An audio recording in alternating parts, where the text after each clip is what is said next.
Hey, what is up, everybody? I am here to give you my weekly series called What's Better, Raw or Smackdown, episode 39. And this is going to be a tough battle for both shows this week. This is where I review both shows and discuss which one I thought was better out of the two. I think lately Raw's been winning. Um, I don't really, I haven't really been keeping track over the past few months. Not gonna lie, ever since summer's really hit, I think I lost track when I stopped doing it for like a month, and then I came back.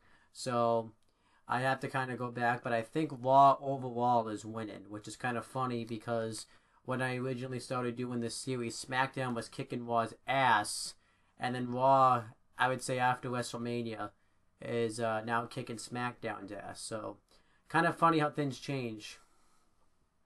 Um. So yeah, I'm gonna I'm gonna kind of take this time and this take to preview both shows, and then in the next two takes, I'm gonna do my Raw review all in one take, and then my SmackDown review in the other take. So let's just get right into this. I'm gonna kind of preview Raw a little bit first. There's some things I'm kind of looking forward to when it comes down with Monday Night Raw. I'm looking forward actually to kind of seeing what's going to happen with the cruiserweight division this week in a sense.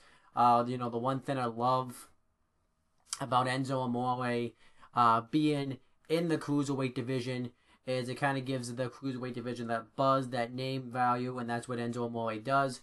I hope tonight that Enzo Amore and Neville have a promo segment. If they don't have it tonight, I expect them to have it on 205 Live tomorrow night. I'm also looking forward to seeing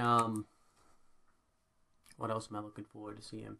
So yeah, I'm looking forward to seeing that. I'm also looking forward to seeing well, I'm trying to think of what else. I'm also looking forward to seeing how they're gonna follow up with the main event from last week with the Raw Women's Championship. Obviously we had last week where Nia Jax laid out Alexa Bliss. I'm in a sense kind of looking forward to that. I'm wondering who's going to be the face, who's going to be the heel, because it seems like to me when looking at it from the way they booked it, it seems like Alexa Bliss is going to be the face and Nia Jax is going to be the heel, since Alexa Bliss is the one that turned on. No, since Nia Jax was the one that turned on Alexa Bliss. If they both just end up being heel, that'd be weird. I'm also looking forward to seeing this program because we're not going to have. This is going to be the first program, in a sense, for both Raw and SmackDown where none of the members of the Four Horsewomen are in it. Now, obviously, because it's WWE, they're going to probably want to shoehorn one of them in it. They're going to probably want to throw probably Sasha Banks, and they'll probably make it a triple threat, which if they do, that would be stupid. I think Nia Jax and Alexa Bliss deserve a one-on-one match, and I still think that it's stupid that they just took the Raw Women's Championship off of Alexa Bliss just to put it right back on her a couple weeks later, instead of just having a win at SummerSlam, and then you could have really done the angle, have it happen at SummerSlam where more people would have seen it. I thought that was really stupid. Another thing I'm obviously looking forward to on Raw this week is we have a match now. Now this all depends on if he's a heel, because last week I watched his promo segment. I didn't watch his match last week because he wrestled the match as a face, but I watched his promo segment with him, with Roman Reigns and John Cena. Very good. I'm looking forward to seeing what they do with that. If Roman's a heel, though, because anytime Roman's acting like a heel, I watch. Right now he's like in the tweener sense, but he's the heel in this feud, and he hasn't had a full turn yet, but he is technically a heel, so it's kind of a weird thing I'm stuck with. I expect him not to be a heel, so that sucks. And then another thing, obviously, I want to talk about the two big matches that were announced for this show. We have the Intercontinental Championship match. The Miz is going to be defending his title against Jeff Hardy. Jeff Hardy won that 15-man Battle Royal last week, and now he has an opportunity to face The Miz for the Intercontinental Championship. Overall, I'm actually kind of looking forward to this match. I think this could be a pretty solid Intercontinental Championship match. I expect Miz to retain his title. I don't really see Jeff Hardy winning. This makes me question if they're going to tease a breakup between the Hardy Boys and I really would love that for that to happen. Now, obviously, something I don't know is if the Hardy Boys have gotten permission from Anthem to use the Broken Hardy gimmick, because if they did, having Matt Hardy turn on Jeff Hardy would be awesome, considering the fact that you could turn him broken. So, or you could, if you're not gonna go in that direction, maybe tease it. So, I think that'd be awesome. Or obviously they could do something where Luke Gallows and Carl Anderson cost them the match, since they've been kind of feuded over the past couple of weeks, or the Miz Taraj interferes. I expect an Intercontinental Championship match to probably get set up between the Miz and Jason Jordan down the line, which, I mean, no one's gonna care about that. I actually would have rather seen this match at No Mercy and Jason Jordan versus the Miz tonight. And then but the match I'm really looking forward to seeing tonight is the steel cage match we have between Braun Strowman and The Big Show. You had Braun Strowman off of Raw last week. I wasn't typically happy about it, but I'm happy he's going to be on this week, and I expect something huge, pun intended, well, really not, but to come out of this. I don't know what's going to come. I want to see like something like Braun Strowman whips the door off the cage, or whips this cage wall off, and just shows great physical strength going into his match against Brock Lesnar. And I'm looking forward to seeing this match. Braun Strowman and Big Show are capable of having some pretty good matches together, so I expect this nonetheless, and I expect Braun Strowman to be built up as a huge monster going into his WWE Universal Championship match against Brock Lesnar. And I'm really looking forward to that, and I expect Braun Strowman to win this match. Then so that's everything going on the Raw side of things. One final thing I want to talk about with Raw, as I didn't touch on it last week because I didn't know about it, was apparently Samoa Joe is injured. That sucks. That Samoa Joe's hurt. He had a knee injury. He's only going to likely be out for a month. And, that kind of sucks. Maybe that's why they're jumping into Reigns versus Cena right away, because Joe got hurt, so they didn't have anybody for either of them to face. Well, technically, you could have just thrown Cena against The Miz for the IC title. You could have had Roman Reigns sit out the pay-per-view and, have him do something else. It would have been fine. You could have had Roman Reigns do something else on this show, and because you didn't need to throw away the WrestleMania match. You could have had him wrestle. Yeah, it would have been. You would have found somebody for Elias. You could have had him wrestle Elias. He's been pushed pretty high. So, but yeah, that's every. But yeah, it sucks that Samoa Joe is injured. Because he was getting like a huge push, and I hope when he comes back, they put him back in a huge way, have him get involved in a match. I really want to see him versus John Cena. Maybe that match now will be saved for WrestleMania, so I think that would be awesome. And then, so that's everything with Raw. Overall, really looking forward to watching Raw. Then for SmackDown, obviously, I hate SmackDown's been terrible, obviously, but I think there's things to look forward to on SmackDown. We have, I'm trying to remember off the top of my head what we have to look forward to. I'm hoping that tonight, tomorrow night, because at the time I'm recording this, it's Monday, that the Usos announce what their stipulation's going to be when they face off with the New Day in their rematch for the SmackDown Tag Team titles. I think that could be some really good stuff. I'm assuming that's going to be a Hell in a Cell match, since Hell in a Cell is the next pay-per-view, and I think that would be the appropriate match to blow off this feud. Then, I expect, we have a women's match coming up. It's going to be Carmella versus Natalya. That match should be whatever. I expect Natalya to win. She's going to probably build momentum going into her match against Naomi, where she's going to defend the title against her next week for the SmackDown Women's title. So I expect them to probably tease a cash-in too, but the cash-in's not going to happen. But the match I really want to see on SmackDown, not going to lie, this is the only thing I'm really watching SmackDown for, is Shinsuke Nakamura versus Randy Orton, where the winner becomes the number one contender to Jinder Mahal's WWE Championship.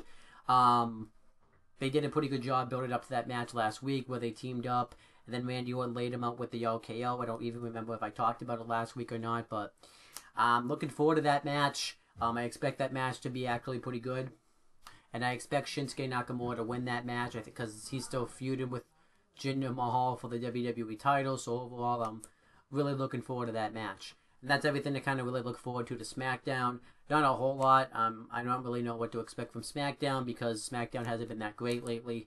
But overall, That's pretty much it for my preview. Overall, both shows look pretty big, though. You know, you have the cage match, you have the Intercontinental title match for Raw, you have and then for SmackDown you have the Shinsuke Nakamura Randy Orton match. So I think both shows could actually be pretty good this week. But let me know what you got. Well, you really can't because this is already going to be recorded. So I was going to say, let me know what you guys think, but you really can't. But that's pretty much it, guys. I will be doing live reactions for both shows, and I will put on my Wrestling Fortune 44 channel, which you should subscribe to and click on the bell every time you upload a video, so that way you guys will get the notification for it. I will post that I will post a playlist of that in the description box down below when I, upload this video. But that's pretty much it, guys. I'm going to have my Raw review up right after the show goes off the air, so I hope you guys enjoyed that, and I'll talk to you then. Okay, so now I'm going to give you guys my review for WWE Raw for September 4th, 2017. I know I look very different because I have a haircut since the first take, and obviously I'm wearing different clothes. The first one was filmed on Monday, September 4th, 2017. This is being filmed on Wednesday, September 6th, 2017. I was just busy getting ready for school and getting a haircut, and then I had to go get my glasses fixed. So I didn't get a chance to actually review Raw, so I'm here to do just that now. I'm just going to get right into the show. I'm not really going to go through anything in order because I haven't reviewed, because that's not the way I roll. This will be the last time I'll be structuring the review this way, so let's just get right into the show. So you had Corey Graves, Michael Cole, and Booker T on commentary for this show. And the first thing that happens is we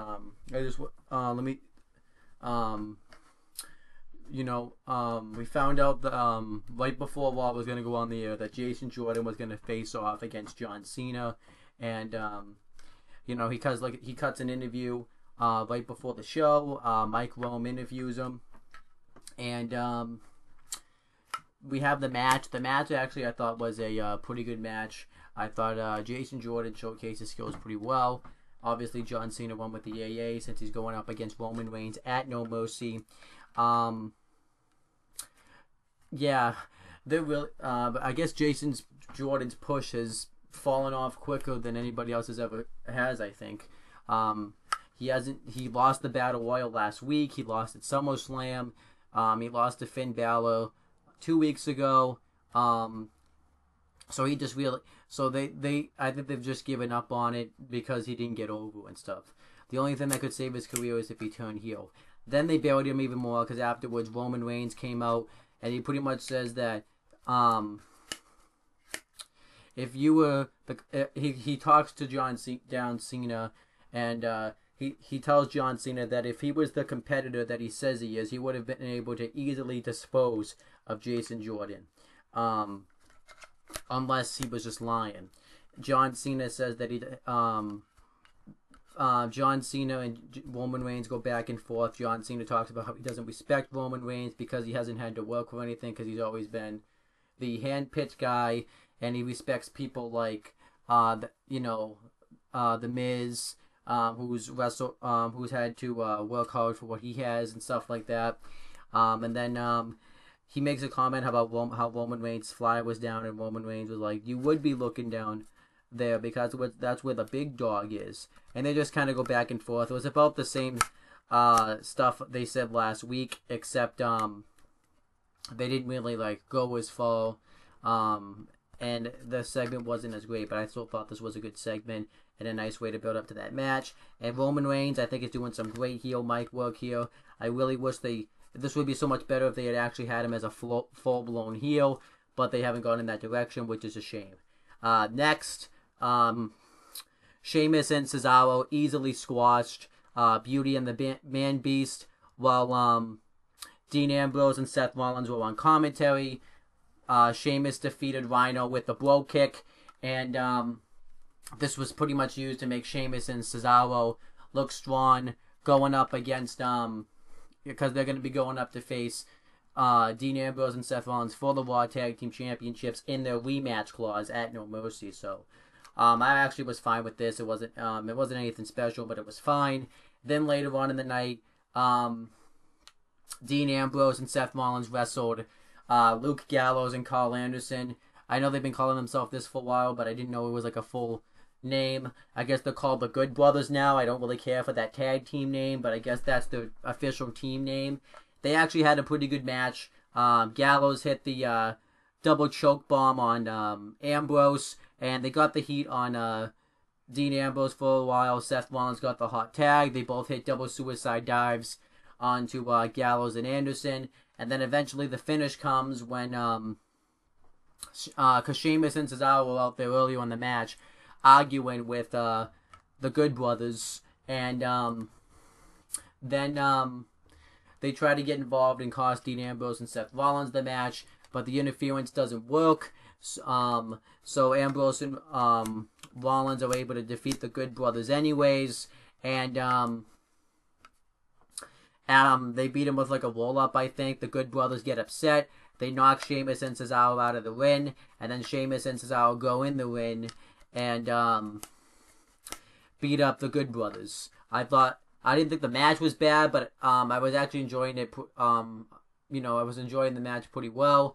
I just didn't really care much for the fact that Sheamus and Cesaro interfered and Ambrose and Rollins still were able to win. I thought the Good Brothers came off looking really bad in this match and in this segment, and it just didn't really accomplish anything. If you are going to have interference, make the interference count, and I didn't think the interference counted. But I'm still looking forward to seeing the Raw Tag Team Championship match between Dean Ambrose and Seth Rollins and Cesaro and Sheamus, because I think they're two great tag teams on Raw. I also don't kind of like that they're having Ambrose and Rollins already beating the Hardy Boys and the Good Brothers, considering the fact that there's not a lot of teams on Raw, and you're kind of already having the teams lose. It's stupid. So yeah, that was everything with the tag team division that happened on Raw, and then everything with the women's division. It was announced earlier on the WWE.com exclusive that Sasha Banks was going to be invoking her rematch clause for the Raw Women's Championship at No Mercy, to which I was pissed about because it didn't make any sense that they did the whole stuff with Nia Jax and they were just going to have Sasha Banks be the one to get the title shot. But they did kind of rectify this. Nia Jax comes in and she demands a title match since she had laid out the champion last week and she's just been dominant on Raw. Emma comes in and she wants a title match because everyone's talking about her on Twitter, saying that she started the women's revolution. So Kurt Angle says that tonight there's going to be a tag team match. It's going to be Nia Jax and Emma versus Sasha Banks and Alexa Bliss. And if Nia Jax and Emma win, the title match at No Mercy will become a fatal four-way match, and if they lose, it will just be a one-on-one match. And later on, Alexa Bliss and Sasha Banks come in, and Alexa Bliss tries to butter her up by saying that they shouldn't let Nia Jax and Emma get involved in their title match at No Mercy, and Sasha Banks isn't buying it, but she says that they are going to team together because she wants to make her tap out and successfully regain her Raw Women's Championship for a fifth time. And then we had the match itself. The match itself was whatever. I didn't really care much for it. It wasn't a bad match or anything. It was just didn't care for the story. And the finish comes when Nia Jax destroys Alexa Bliss, and Emma comes in and makes the count. So now the match is a fatal four-way match. Afterwards, Nia Jax lays out Emma, and she stands over holding up the Raw Women's Championship. So now the match is set for for No Mercy.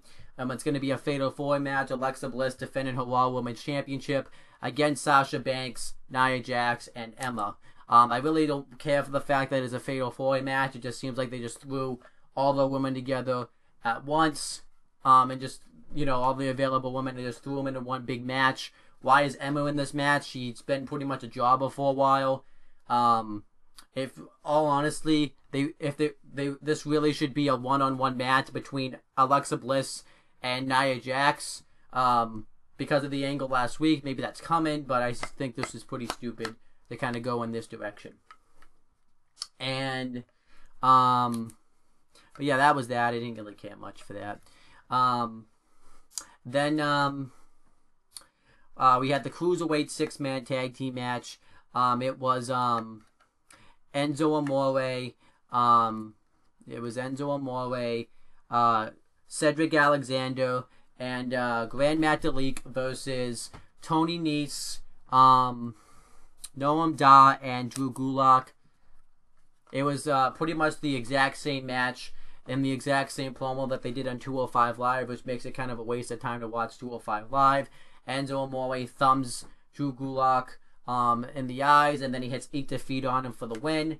Then afterwards, later on in the night, Enzo Amore, Grand Metalik, and Tony Nese are backstage. Neville comes in and congratulates him on getting the win. And he says that he just found out from Raw General Manager Kurt Angle that they've all qualified to compete in a fatal 5-way elimination match tomorrow night, which was last night on 205 Live, where the winner faces him at No Mercy for the Cruiserweight Championship. And now he finds it funny. He says that now friends are going to turn into foes to get an opportunity at his crown just to be disposed of at No Mercy. I thought Neville cut an awesome promo there, and it was just really good. And I obviously expect, I haven't seen the match yet, but I obviously expect Enzo Amore to win the match since he just joined the division. They want to probably build him up looking strong. So yeah. That if they do Enzo versus Neville, that would be an interesting matchup.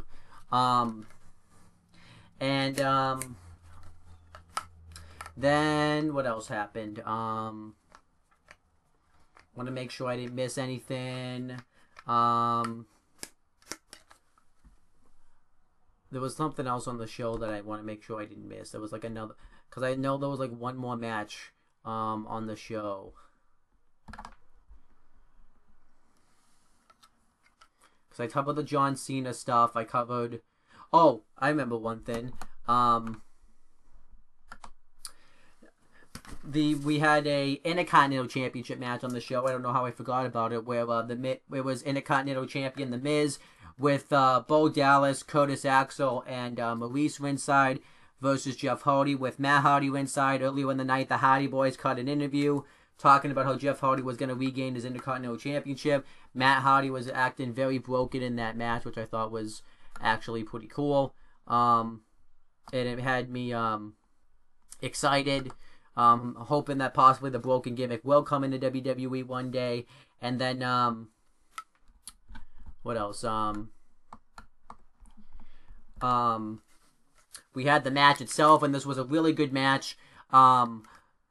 Bo Dallas tries to interfere right away, and Matt Hardy chases after both Curtis Axel and Bo Dallas, and the referee injects all of them for kind of like interfering in the match. And then the match really starts to get going. It really starts going back and forth. Jeff Hardy goes for the spot where he hits the leg drop into the gut, which he's not hitting him in the gut, but whatever. And then Miz reverses it into a DDT. Miz, and I thought they had some really nice counters. Jeff Hardy hit a Whisper in the Wind, which I don't think he's ever won a match with the Whisper in the Wind, but the Miz dropped Jeff Hardy on the barricade. Then eventually Hardy went for the Swanton. Maurice pulled Miz out of the way, and then he hits the skull crushing finale on Jeff Hardy for the win, and Miz retains his Intercontinental Championship. I thought these two worked a really good match. Now the question is where who does the Miz wrestle for the Intercontinental Championship? Because Jason Jordan kind of seems out of the question because it seems like his push is over. So they just I wouldn't complain if they did another match between him and Jeff Hardy, but there's really no point in doing that. You could do a match between Miz and Matt Hardy for the Intercontinental Championship. That wouldn't be too bad. So we'll have to kind of wait and see where that goes. Then we had the next segment, and I actually forgot that this segment happened because but I'm kind of trying to waste it from my memory. So next, Finn Balor comes out, and he talks about how Bray Wyatt robbed him a chance to become Intercontinental Champion.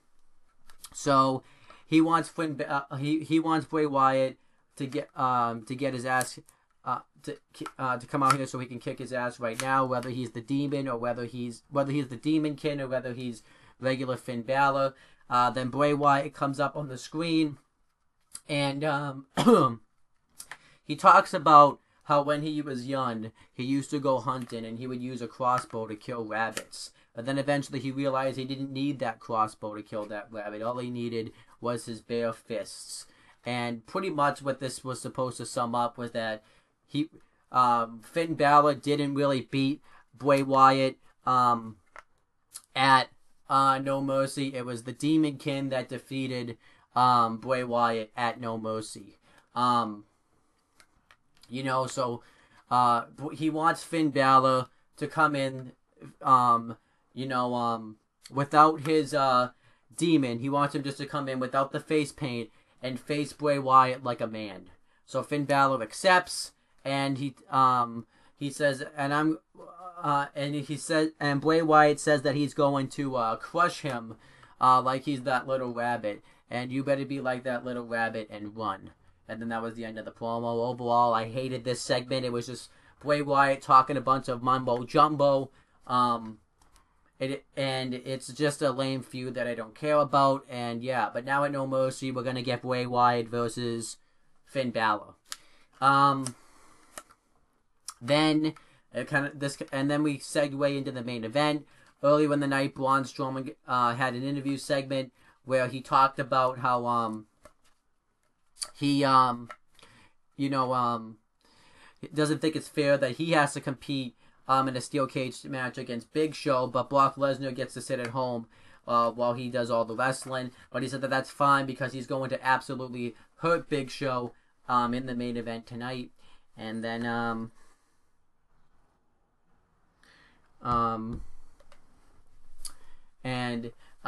then later on, Big Show gets interviewed, and he talks about how he's going to put Braun Strowman through hell when he's in this steel cage, and how Braun Strowman, though, has taken the most out of him and has caused the most destruction towards him, more than anybody else has in his WWE career. The referee even got interviewed. This was the referee that ended up getting interviewed when they broke the ring. So I actually liked how they built up to this main event throughout the night, and I thought this was a hell of a main event. They even said that they double reinforced the ring so that way it wouldn't break. And I'm just going to kind of break down this match. Braun Strowman immediately attacks the Big Show. He hits a big boot on him, and he just hits body splashes right into the cage. He goes for another one. Big Show knocks him out, and they goes to commercial. When it comes back, they're both still laid out. And Big Show goes right after Braun Strowman. He throws him right into the cage time and time again. He tries to escape the cage. Braun Strowman pulls the rope down, and Big Show lands balls first on, gets hung up balls first on the rope. The same thing happens to Braun Strowman, and then Big Show hits an elbow drop right off the top rope, right under Braun Strowman. I thought that looked sick, and the match continues. They both hit double shoulder tackles on each other. Big Show tries to escape to the door. Braun Strowman slams it on his head. Big Show does the same thing to Braun Strowman, and then eventually Braun Strowman hits the superplex off the top rope into the ring, and since they double reinforced the ring didn't explode. And then afterwards, Braun Strowman hits a running power slam on Big Show for the win. And then afterwards, he said that is going to be Brock Lesnar's fate at No Mercy. He's going to be laying down whimpering just like this old giant, and I'm going to be standing tall holding the WWE Universal Championship over my shoulder. Then afterwards, he goes to leave, but then Braun Strowman picks up Big Show and hits a running power slam right through the cage, and then he leaves. And I thought that was awesome. It really made Braun Strowman look like a monster, which is what you need to do since he's going to be facing Brock Lesnar for the WWE Universal Championship at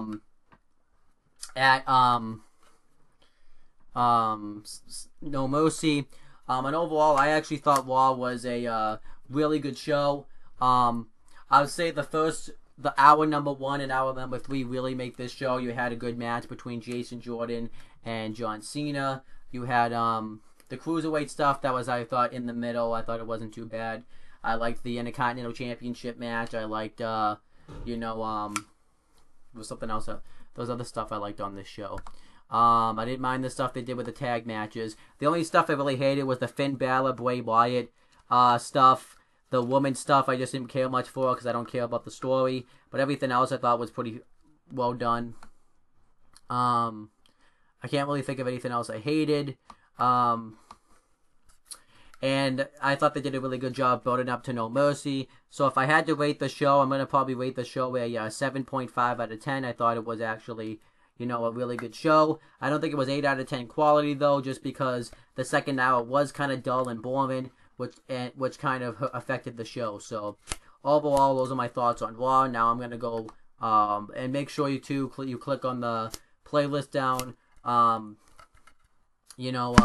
where I have my live reactions, because I did a live reactions to Raw. And, now I'm going to go watch Smackdown and give my review for that when I come back. Alright, so now on to Smackdown for September 5th, 2017. We had Corey Graves, Tom Phillips, and Byron Saxton on commentary for this show. Obviously, as everybody knows, JBL stepped down from his full-time SmackDown Live commentating duties. So he's not going to be on commentating on SmackDown full-time, which I'm extremely happy about. So they've had Corey Graves replace him. I haven't really been able to talk about... I did talk about it in my Raw live reactions, which is down in the description box below.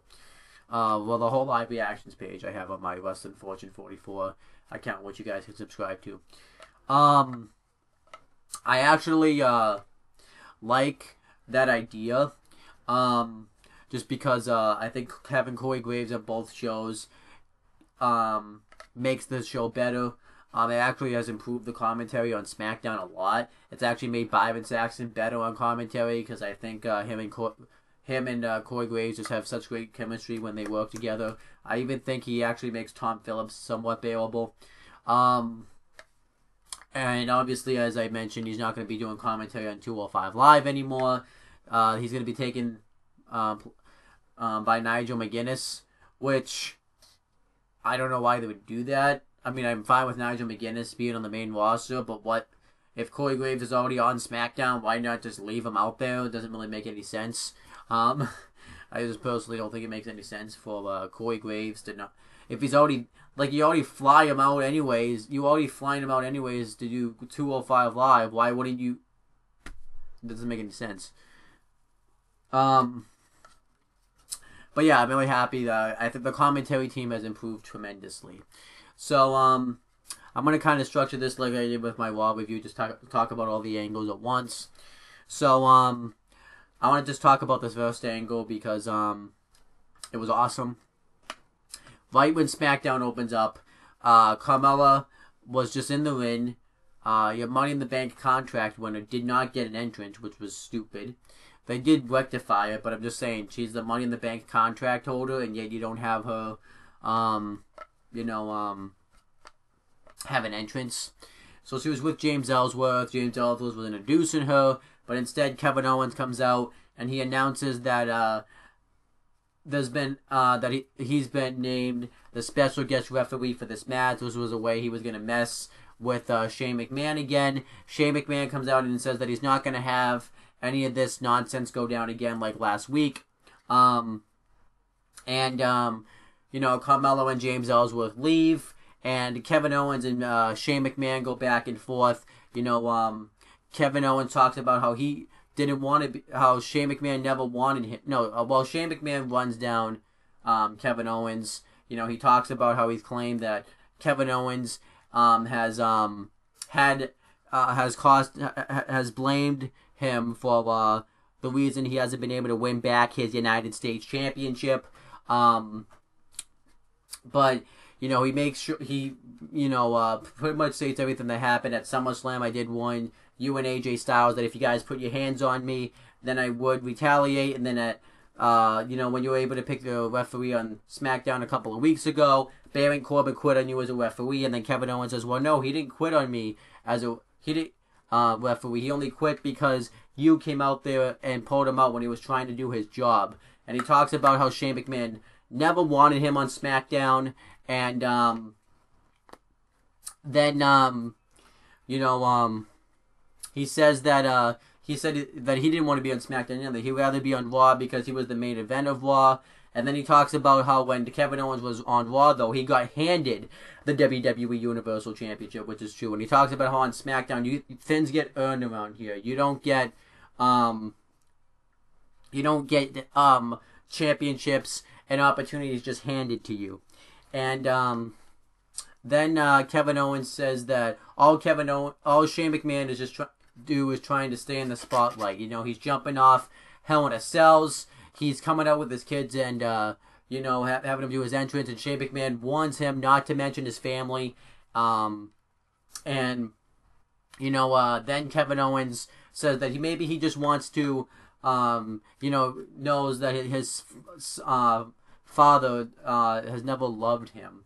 And he talks about, how the whole family, how his whole family would have been better off if Shane McMahon had just not survived the helicopter crash. He even mentions, his father, his wife,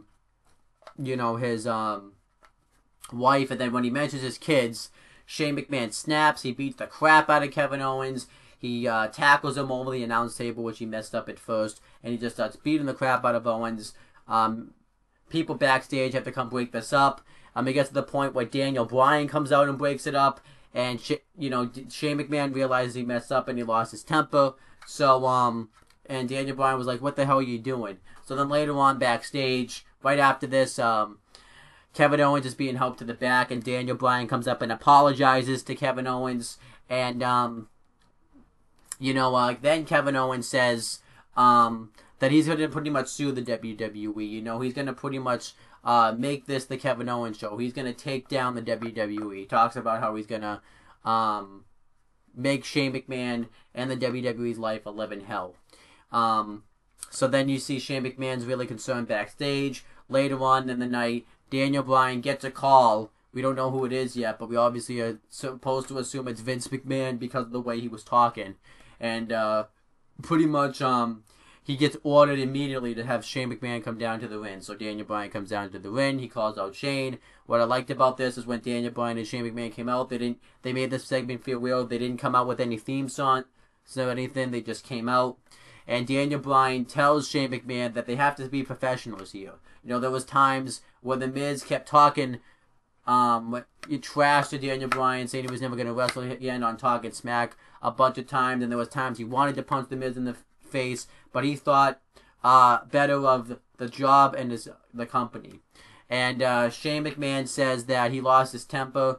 Family got out of control. Daniel Bryan's not having that. So Shane McMahon says that he'll talk to Kevin Owens.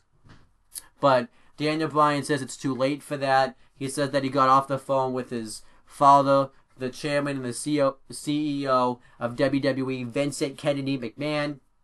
And he says that Shane McMahon has been indefinitely suspended. Daniel Bryan walks away, and Shane McMahon, everyone chants Shane McMahon, and he walks away. And I thought overall that was a really good segment right there. And then later on in the night, Kevin Owens is backstage, and Daniel Bryan comes up and says you don't have to worry about him anymore. He's been indefinitely suspended. But Kevin Owens says that this is far from over because nobody is going to stop me from taking down WWE. So then Daniel Bryan says, well, maybe there's one man that can. And Kevin Owens at first says, what, is Shane going to win his wife next week? And he says, no, next week Vince McMahon is going to be on SmackDown, which is huge. I think that's awesome that Vince McMahon's going to be on SmackDown next week. And I'm pretty happy about it, and I kind of can't wait to see what they do with this. And this is a pretty big storyline, It's such a big storyline that if Vince McMahon's going to get involved in the storyline, that just shows that you pay attention to that, because normally it's very rare that Vince McMahon gets involved in something. When he gets involved in something, you can make an argument, out of like a name. He's like one of the biggest names in the business just because he's pretty much, made the business. And this isn't going to get, and this just shows that they want you to pay attention to this angle, the fact that Vince McMahon's going to get involved in this. I think that's awesome.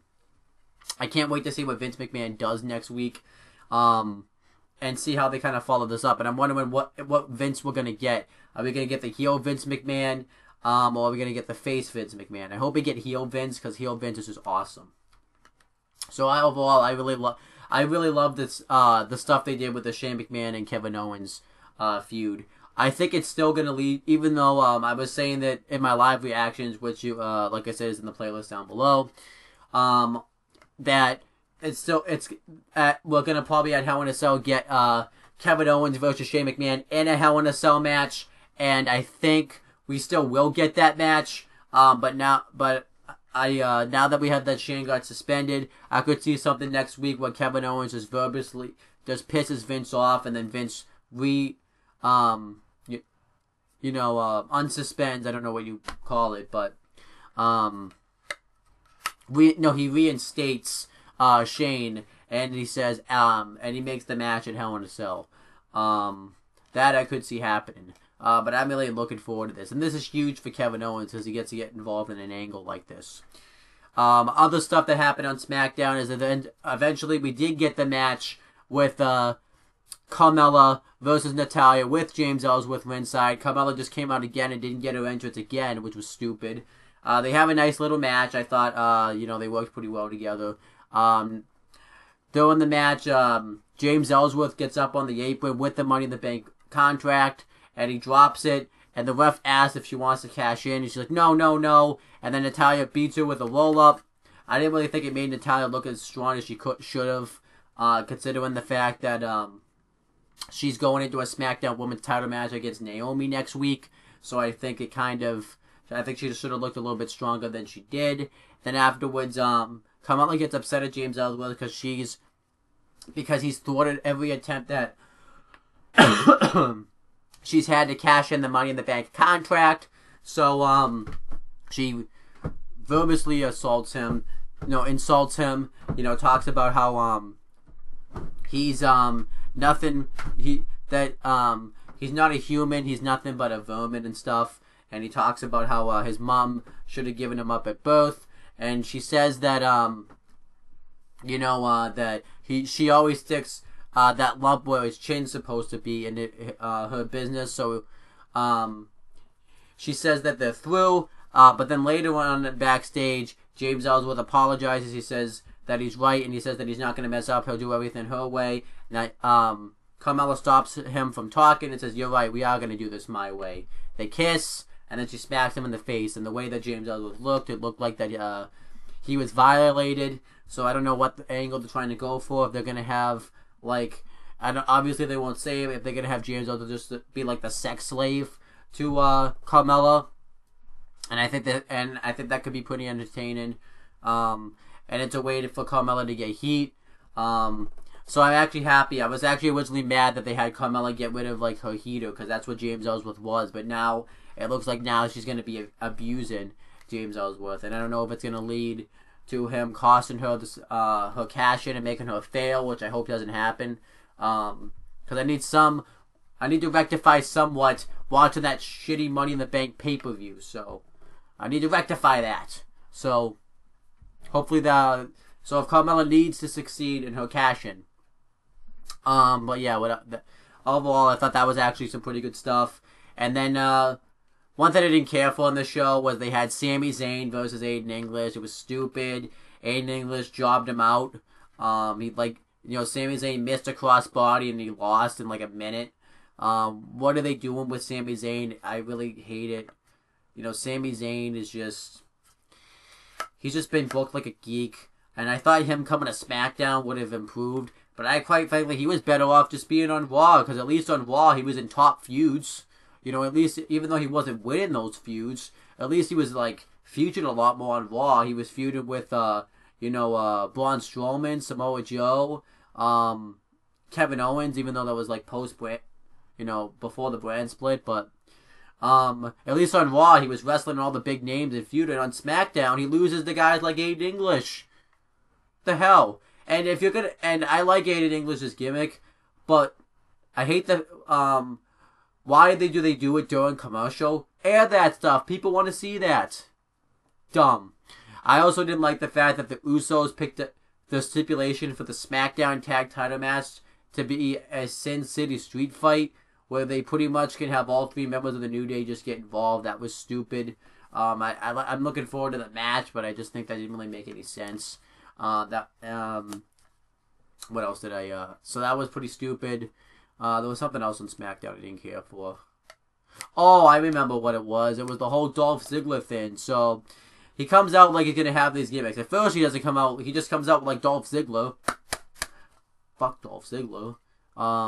It's overweight. The guy that the indie crowd likes to overweight. I'll say this. He's a good talent, but he's not the best talent on the roster. He was the best talent on the roster when all the other best wrestlers were tearing it up in the indies. Think about it. You know, now all the guys are in WWE. Samoa Joe, he's better than him. I would even say maybe Braun Strowman's better than him. Bobby Roode, just saying. Dolph Ziggler came out. He said, I'm going to, he talks about how he's the best wrestler in that ring. And he says that, but he says, but you guys don't care about that. All you guys care about is my characters. So he comes out. First is John Cena. You know, he does the whole thing, and he's like, I guess that didn't appeal to you. Then he comes out as Macho Man Randy Savage. You know, he has the robe on, he has a woman with him, and obviously no one was going for that. Then he comes out as Naomi, and he says, no, I'm just going to be Dolph Ziggler, best in the world, and then that was it. It was stupid. It was a terrible segment. I didn't really get it. Dolph Ziggler, I think Dolph Ziggler is just really just phoning it in because his contract's up probably soon, so he probably is gonna leave. So it was stupid. What else? There was something else on Smack. That was about it. That was all I hated on SmackDown. Then we had a match I liked on this show. It was Baron Corbin versus Ty Dillinger. I thought this was a good match. It had a storyline reason for happening, since technically Baron Corbin screwed Ty Dillinger out of the United States title. You had AJ Styles on commentary for this match, since he's technically feuding with Baron Corbin. You know, I thought this match was unpredictable because I didn't know who was going to win this match. Because even though Baron Corbin's feuded with AJ Styles over the belt, you also know the fact that, Baron Corbin also has backstage heat, from what my understanding is. So, you weren't really sure whether he's going to win the match.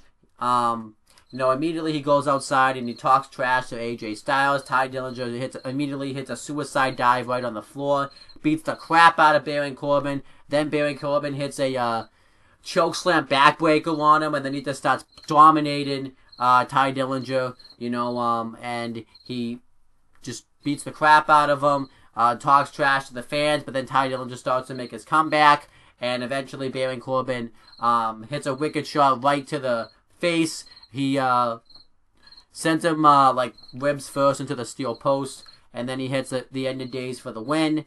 His theme song's still awful. I forgot how awful his theme song was because I haven't heard it as much.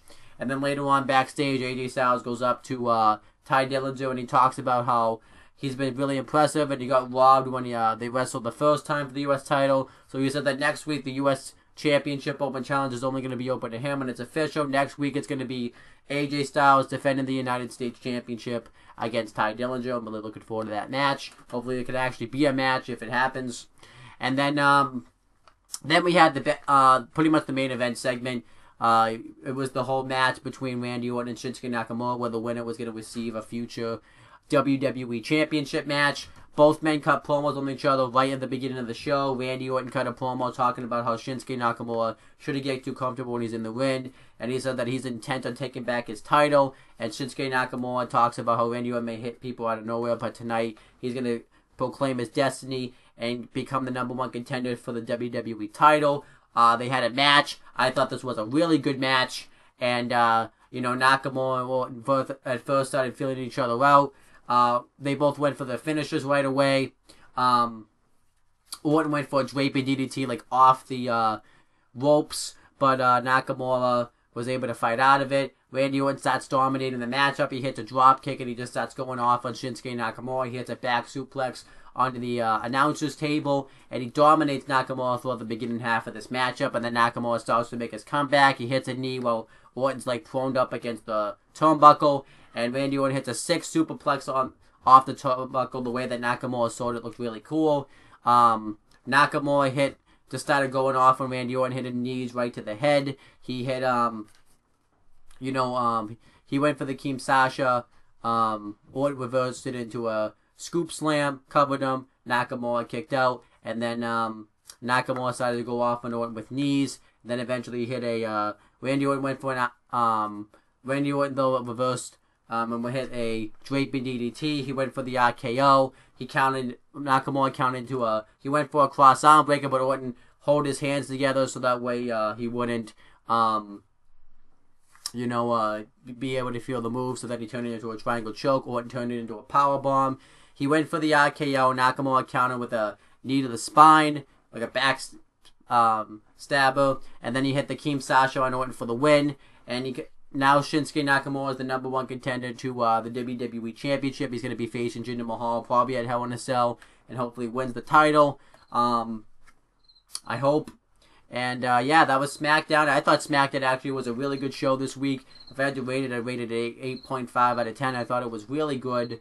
It only had a few problems with it, and it wasn't like a fantastic show either. But I thought they did a really good job building to next week's show, and I thought they did a good job like building certain storylines they needed to build to. So overall, I thought SmackDown was a really good show, and kind of wondering what they're gonna do with I kind of can't wait for the matches next week. I'm really looking forward to the SmackDown Women's Title match between Natalya and Naomi, the street fight for the SmackDown Tag Titles between the Usos and the New Day, and I'm obviously looking forward to Styles versus Dillinger for the U.S. title, and I'm looking forward to seeing Vince McMahon come on SmackDown next week to see how he reacts to the whole Kevin Owens, Shane McMahon storyline. So I think that's going to be some really good stuff.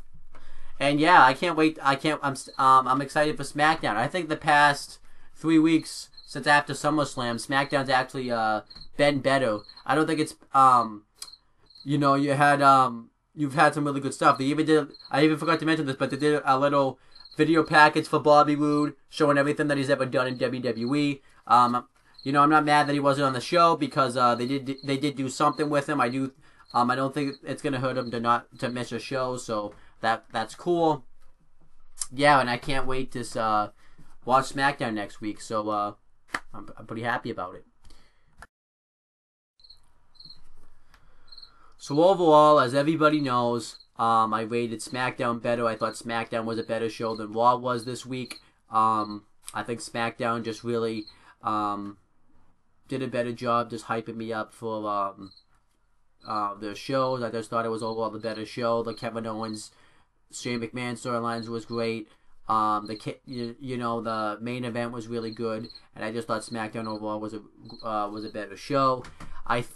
Raw really wasn't a bad show. I think also what happened with Raw was if that second hour wasn't boring as hell, I think Raw maybe would have beaten SmackDown. I think that's what happened. I think that second hour of Raw just really fell. But Raw still had some good stuff. I mean, it wasn't like Raw was a bad show by any stretch of the imagination. They had a fantastic main event in the steel cage match. They did a really good job with the John Cena Roman Reigns build up. They had a really good Intercontinental Championship match. I thought the Cruiserweight stuff was pretty in the middle. And then we had there was something else on the show I really liked. I didn't mind the stuff they did with the tag team division, and there was something I don't remember what else it was on the show I liked, not gonna lie.